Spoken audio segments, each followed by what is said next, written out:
Hello guys, this is Kunal. Welcome to my channel Kunal coding classes. So guys, आज की इस video में हमने डाटा टाइप्स के बारे में पढ़ना है, ठीक है जी। और थोड़ी सी ब्रीफ इंट्रोडक्शन देंगे आपको इनपुट आउटपुट स्टेटमेंट के बारे में, और कंपाइलर पे भी हम डाटा टाइप्स को आपको करके दिखाएंगे भी इसका क्या काम क्या होता है। So guys, data types mainly क्या होता है? डाटा टाइप्स एक टाइप्स ऑफ डाटा होते हैं भी। हमारा डाटा किस किस टाइप की फॉर्म के अंदर हो सकता है? मेनली डाटा है वो हमारा नंबर्स के अंदर हो सकता है, जिसको हम इंटीजर कह देते हैं, ठीक है जी। पॉइंट्स नंबर के अंदर हो सकता है, डेसिमल नंबर के अंदर हो सकता है, कैरेक्टर्स की फॉर्म के अंदर हो सकता है, ठीक है जी। मेनली जो हमारा डाटा है वो इसी टाइप का होता है। और मेनली जो डाटा टाइप्स होते हैं सी प्रोग्रामिंग के अंदर, उसकी डेफिनेशन क्या है, ठीक है जी। जो हमारी डेफिनेशन है, a data type in C programming is a set of values and is determined to act on those value. C programming के अंदर जो डाटा टाइप होता है वो एक सेट ऑफ वैल्यूज होता है। सेट ऑफ वैल्यूज या वो इंटीजर की फॉर्म के अंदर है, इंटीजर मतलब कोई भी नंबर की फॉर्म के अंदर है, या किसी करेक्टर की फॉर्म के अंदर है, ठीक है जी। तो उसको एंड डिटरमाइंड टू एक्ट, और उस पता लगाता है और कैसे एक्ट करना है उस वैल्यूज के ऊपर, on those values. The data types in C programming language is the collection of data. Data types क्या है सी प्रोग्रामिंग लैंग्वेजेस के अंदर? Collection of data with the value having fixed meaning, वो वैल्यू जिनका एक fixed meaning होता है, as well as characteristics, और उनकी जो भी डाटा होएगा उसका एक फिक्स्ड मीनिंग होएगा, और क्या होंगे? करेक्टर स्केच होंगे, ठीक है जी। दे आर प्री डिफाइंड, ये पहले से ही प्री डिफाइंड होते हैं, यूज़र डिफाइंड इनको बिल्कुल नहीं करेगा। जो पहले ही इनके डाटा टाइप्स के जो मतलब नाम होंगे वो हमेशा उसी के अकॉर्डिंग यूज़र चलेगा, ठीक है जी। जैसे कि हम डाटा टाइप्स कौन कौन से टाइप के होते हैं? इंटीजर टाइप के होते हैं, कोई भी नंबर। फ्लोटिंग टाइप के होते हैं, फ्लोट टाइप मतलब कोई इंटीजर के अंदर तो सिर्फ नंबर्स आ जाते हैं, और फ्लोट के अंदर कंसिडर करते हैं हम डेसिमल नंबर। डेसिमल नंबर का मतलब जैसे 4.5, 55.5, एस इस फॉर्म के अंदर। करेक्टर स्केच के अंदर क्या आ जाता है? करेक्टर स्केच के अंदर, सॉरी, करेक्टर्स के अंदर हमारे आ जाते हैं कोई अल्फ़ाबेट की फॉर्म के अंदर अगर डाटा है। डबल के अंदर भी हमारा इंटीजर आ जाता है, बस डबल और फ्लोट के अंदर डिफरेंस क्या है? ये हमेशा जो साइज होता है डबल का वो फ्लोट से ज़्यादा होता है।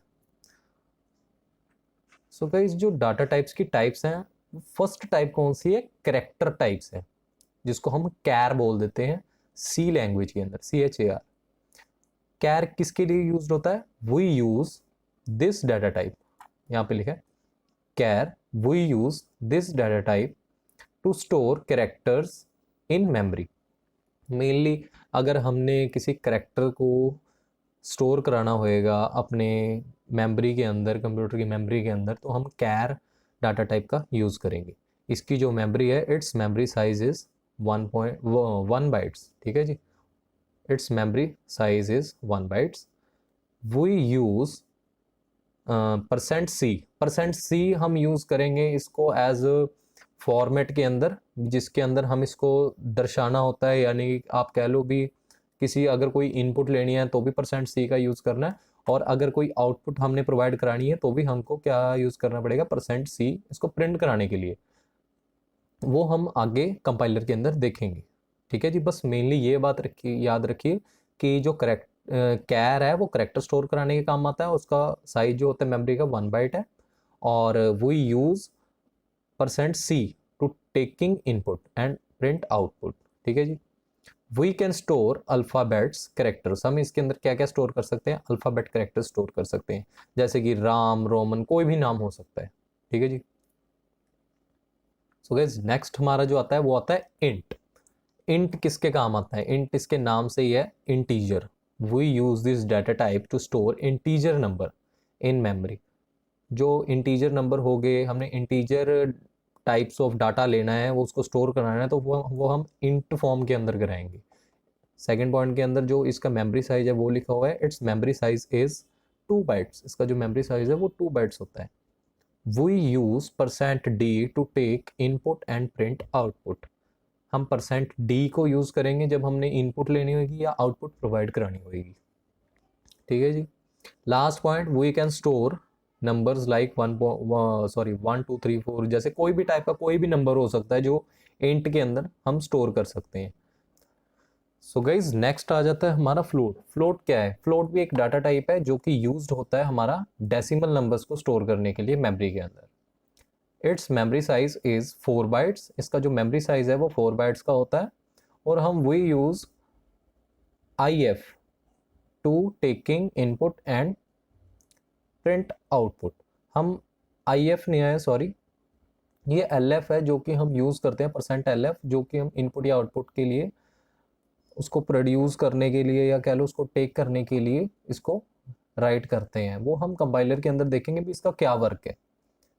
और जो डेसिमल नंबर है, हम किस टाइप के डेसिमल नंबर्स की बात कर रहे हैं, जैसे 45.45 या कोई भी टाइप का डेसिमल नंबर्स इस फॉर्म के अंदर हो या इस फॉर्म के अंदर, किसी भी फॉर्म के अंदर हो, उसको हम फ्लोट के अंदर स्टोर करेंगे। अगर हम इसको इंटीजर की फॉर्म के अंदर स्टोर करेंगे तो हमारा जो इंटीजर है वो इस पूरे को नहीं आउटपुट प्रोड्यूस कर पाएगा उसकी। अगर हमने इनपुट की है 45.45 या कुछ भी, तो वो जो ये 0.45 है इसको वो क्या कर देगा, इंटीजर हटा देगा, जिसके कारण हम फ्लोट को यूज करते हैं डेसिमल नंबर स्टोर करने के लिए। ठीक। सो गाइज नेक्स्ट आ जाता है हमारा double. It is also use to store decimal numbers like float. ये हमारा फ्लोट के टाइप का ही होता है भी, ये भी हमारा एक डेसिमल नंबर्स को ही स्टोर करने के अंदर हेल्प करता है, बट ये एज सेम एज फ्लोट की तरह ही काम करेगा। पर इसके में डिफरेंस ये है कि जो फ्लोट का साइज है वो होता है 4 बाइट्स और जो हमारा डबल का साइज है, डबल डाटा टाइप का साइज है, वो होता है हमारा 8 बाइट्स का। ठीक है जी। सो गाइज अब हम चलते हैं अपने कंपाइलर की तरफ। हम कैरेक्टर, इंटीजर और डबल को रन करके देखेंगे। सो गाइज यहाँ पे हमने अपना कंपाइलर ओपन कर लिया। अगर किसी को कोई दिक्कत है कंपाइलर के अंदर उसको चलाने की, तो पिछली वीडियो के अंदर हमने दिखाया हुआ है डाउनलोड कैसे करना है और इंस्टॉल कैसे करना है कंपाइलर को।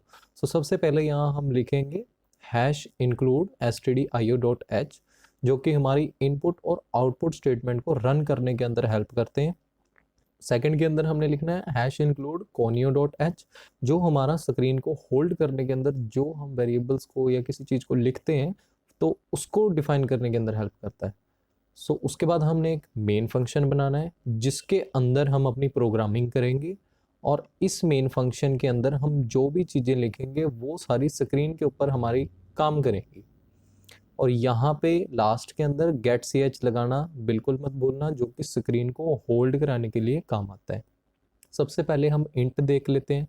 हमने इंट को डिफाइन किया, पहले इंट, फिर a = 6, यानी कि इंटीजर बनाया जिसके अंदर a उसका नाम दिया हमने और उसके अंदर हमने 6 की वैल्यू को स्टोर किया है, यानी कि 6 स्टोर किया है एक नंबर। और नीचे प्रिंट एफ लिखा है। प्रिंट एफ क्या है? प्रिंट एफ एक आउटपुट स्टेटमेंट है। प्रिंट एफ के अंदर हम इन्वर्टेड कॉमा के अंदर जो भी चीज़ लिखेंगे वो हमको डायरेक्टली डिस्प्ले होएगी हमारी, जो हम जब हम प्रोग्राम रन करेंगे उस स्क्रीन के ऊपर। सो यहाँ पे हमने लिखा प्रिंट एफ के अंदर वैल्यू ऑफ a, जो हम आपको एक एग्जांपल दिखा रहे हैं। और उसके बाद हम इंटीजर के लिए क्या यूज़ करते हैं, %d, और फिर कॉमा डाल के हमने क्या लिखा है, a।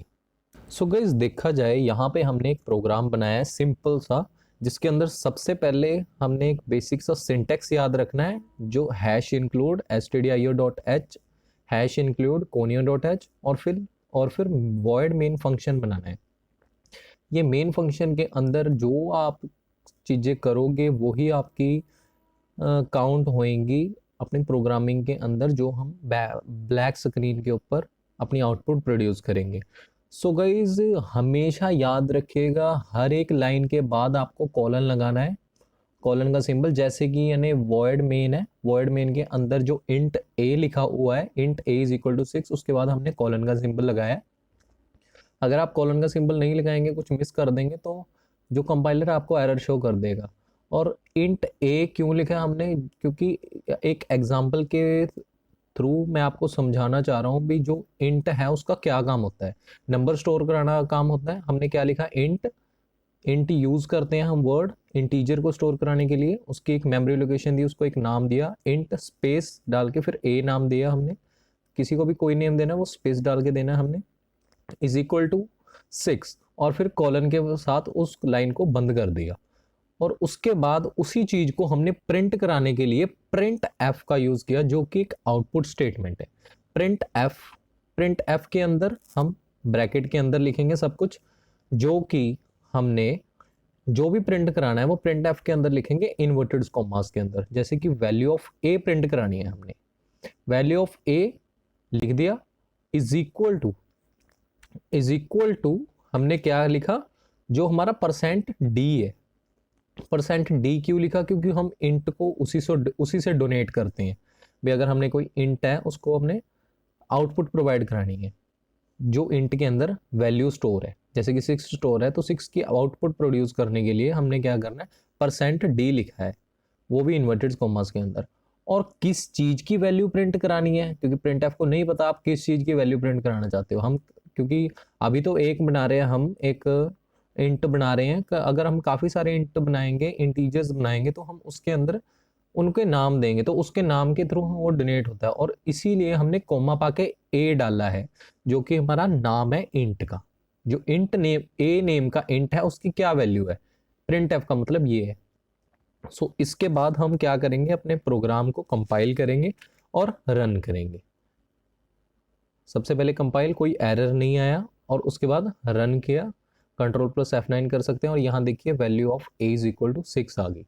ये हमको दिखा रहा है भी जो इंट है वो अपने अंदर नंबर स्टोर कर सकता है।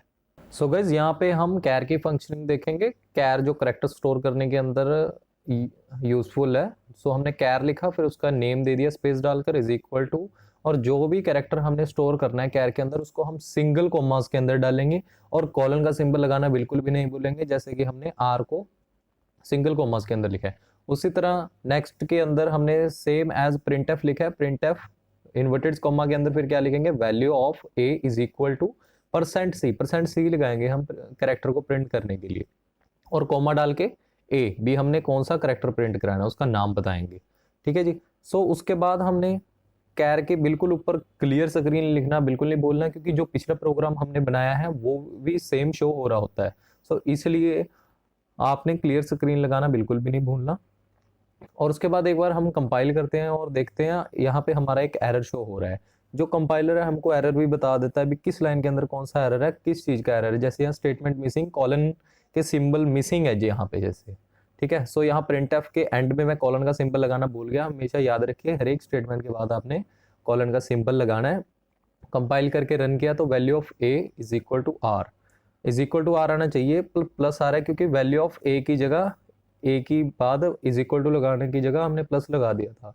सो वहाँ पे इज इक्वल टू लगाना है। So value of a is equal to R, जो कि हमको क्या बताता है भी जो हमारा कैरेक्टर है वो कैर के अंदर शो होता है, स्टोर होता है। ठीक है जी। सो ऐसे ही हम फ्लोट का देखते हैं। फ्लोट के अंदर हमारे डेसिमल नंबर शो होते हैं। फ्लोट फिर उसका हमने क्या नेम दे देना है। ठीक है जी। नेम इज इक्वल टू, जैसे कि डेसिमल नंबर है तो कोई भी डेसिमल नंबर हम ले सकते हैं 55.67, और कॉलन का सिंबल लगा देना है। और उसके बाद हमने प्रिंट एफ लिखना है। उसके अंदर हम वैसे ही लिखेंगे ब्रैकेट के अंदर इन्वर्टेड कॉमास के अंदर भी वैल्यू ऑफ ए। ठीक है जी। इन्वर्टेड कॉमास के अंदर लिखना value of a is equal to, और फ्लोट के लिए हम क्या यूज करते हैं, परसेंट एफ, छोटे के अंदर। ठीक है जी। परसेंट एफ यूज करते हैं, तो कॉमा पाके वैसे ही ए डाल देना है, और उसके बाद कंपाइल करेंगे और रन करेंगे। आप देख सकते हैं वैल्यू ऑफ ए हमारी 55.669 आ रही है। 55 पॉइंट आप कहोगे यहाँ पे तो 55.67 भरी थी, वहाँ 55.669 क्यों आ रही है। तो जो मैथ के अंदर होता है वो इसी तरीके से होता है। ये आंसर है बिल्कुल सही है, दोनों ही सही है, कुछ गलत नहीं है। वैसे ही हम डेसिमल की जो वैल्यू है वो इंट के अंदर स्टोर करके देखते हैं भी है तो ये भी नंबर है, पर डेसिमल वैल्यू हम इंट के अंदर स्टोर नहीं कर सकते क्योंकि हमारा डाटा लॉस होने का खतरा रहता है उसके अंदर। जैसे कि हमने यहाँ पे लिखा हुआ है 55.67, और यहाँ वैल्यू ऑफ ए शो हो रही है हमको ओनली 55। जब 0.67 के पॉइंट के बाद वाली चीजें हैं वो हमारी क्या होगी, डिलीट होगी, जो ये शो नहीं कर रहा। सो इसी कारण हम डबल या फिर फ्लोट यूज करते हैं। यहाँ डबल की भी हम देख लेते हैं क्या फंक्शनिंग है। इंट की जगह बस हमने डबल ही लिखा है, और परसेंट डी की जगह हमने क्या डाला है, एल, और यहाँ पे हमारा the value of A double के अंदर दिखा रहा है 55.67। ठीक है जी। सो गाइज एक बार आप भी इस चीज़ को ट्राई कीजिए। तो guys thank you for watching my video को लाइक कर दीजिए, चैनल को सब्सक्राइब कर दीजिए और बेल आइकन को भी दबा दीजिएगा। उसका फ़ायदा ये होगा जब भी मैं अपनी नई वीडियो डालूंगा वो आपको पता चलता रहेगा सी प्रोग्रामिंग के ऊपर। Thank you.